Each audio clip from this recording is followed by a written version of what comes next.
আমাদের আজকের রাজনৈতিক দলগুলোর সাথে আলোচনার প্রথম একটা পর্ব অনুষ্ঠিত হয়েছে, যেখানে বিএনপি, জামাত, ইসলামী আন্দোলন, হেফাজত, বাম গণতান্ত্রিক জোট এবং বাম গণতন্ত্র মঞ্চ, এবি পার্টি, গণ অধিকার পরিষদের দুটি ধারা সবার সাথেই আমাদের আলোচনা হয়েছে ধারাবাহিক।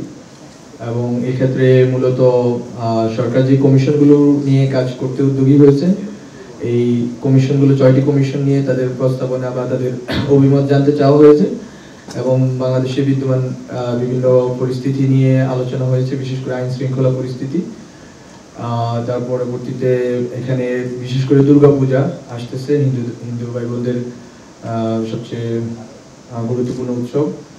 তো এই উৎসবের নিরাপত্তা থেকে শুরু করে এই উৎসবে সামাজিক ভাবে এবং রাজনৈতিকভাবে যে উদ্যোগগুলো নেওয়ার কথা আছে সেসব বিষয়েও সবগুলো রাজনৈতিক সংগঠনের সাথে আলোচনা হয়েছে। এই হচ্ছে মোটা দাগে আলোচনার বিষয় ছিল এবং সবগুলো রাজনৈতিক দলই সরকারের প্রতি সমর্থন ব্যক্ত করেছে। সরকারকে সবগুলো দলই নিজেদের সরকার বলে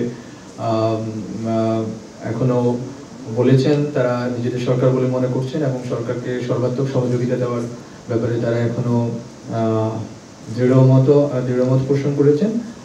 এবং এখানে নির্বাচনের রোডম্যাপ নিয়ে কথা এসেছে, কিন্তু সবগুলো বিষয়েই মূলত আলোচনা হয়েছে এই অর্থে যে কমিশনগুলোর প্রস্তাবনার ভিত্তিতে কিভাবে রাষ্ট্রের সংস্কারকে ঢেলে সাজানো হবে এবং সেটার সমান্তরালে কিভাবে নির্বাচনী যে কার্যক্রম বা প্রস্তুতি এগুলো চলমান থাকবে।